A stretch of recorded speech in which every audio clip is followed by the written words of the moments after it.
there's more to come, great ideas to come. Haven't we been inspired already? Now, our next speaker is Dr. Paris Papagianis from Monash University. Over to you. Thank you. Good afternoon. We all know what dust is, but perhaps not how dangerous it can be. The recent massive increase in popularity of engineered stone benchtops in home renovations is a threat to the workforce. These stone benchtops are made of 98% silica, and it's the workers who are handling these stones that are in danger. Dangerous silica dust is generated when cutting into engineered stone or in other construction or mining work. Silica dust itself is 200 times smaller than a single grain of salt. Its size means that it bypasses the normal protective mechanisms in the lungs and lodges deep in the lungs to cause scarring and breathlessness in as few as 5 years. We now know that wearing protective equipment at work does not protect the worker from inhaling dangerous silica dust. The first case of silicosis from engineered stone in Australia was in 2015. But since then, we've seen more than 600 cases pop up in our country. That's 1 in 4 people who work with engineered stone. Silicosis is the biggest threat to lung health since the asbestos crisis. It is incurable. The average person is diagnosed at just 36 years old. They're meant to be in the prime of their life. Diagnosis requires lung function tests and x-rays, which means that you have to go to the hospital, see specialised doctors, and these tests can be invasive and time-consuming. At the point of diagnosis, it's already too late. The only option is a lung transplant, with one transplant doctor describing the silicotic lung as like pulling a brick out of the patient. We desperately need to break down the walls that prevent us from detecting silicosis early.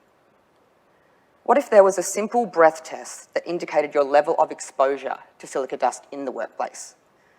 We've partnered with a company to analyse chemicals in the breath that indicate your level of risk for developing silicosis. These chemicals, or volatile organic compounds, are byproducts of our body's normal metabolic processes, and they're exhaled onto the breath.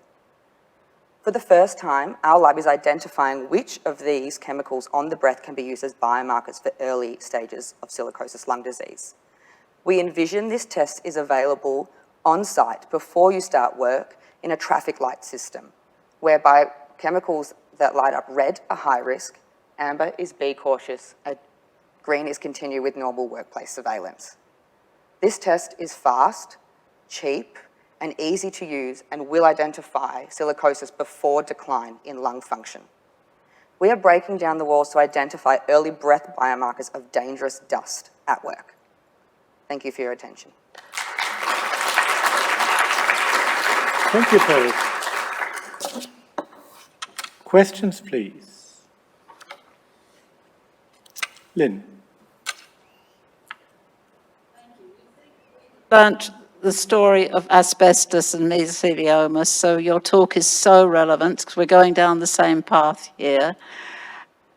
Do you think it's really important that not only do we work in the workforce, but we talk to TAFEs, for example, to see that the next generation of tradies who are coming through are more aware of this issue, and so when they reach the workforce, they're going to be more sympathetic to using your device and ensure that their co-workers do so also? Yeah, thank you for that question. So this problem is twofold. One part of it is about protecting yourself in the workplace, but the more and more cases that we're seeing, the more we're realising that people are actually doing what's recommended in the workplace and still developing silicosis. So education about how to safely work with engineered stone is something that we're not really across, and maybe there is no way to work safely with this product. So it is partly about education and partly about whether or not we need to ban these hazardous materials as well.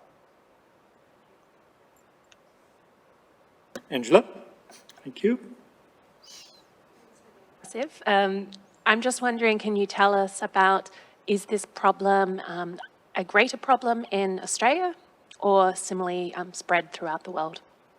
Yeah, so this is a problem globally, especially in developing countries where they don't have great awareness about how to protect themselves against hazardous substances in the workplace. So this kind of test, this simple breath test on site, could be extended to many other occupations around the world. And so we do see a big reach with this product. Great.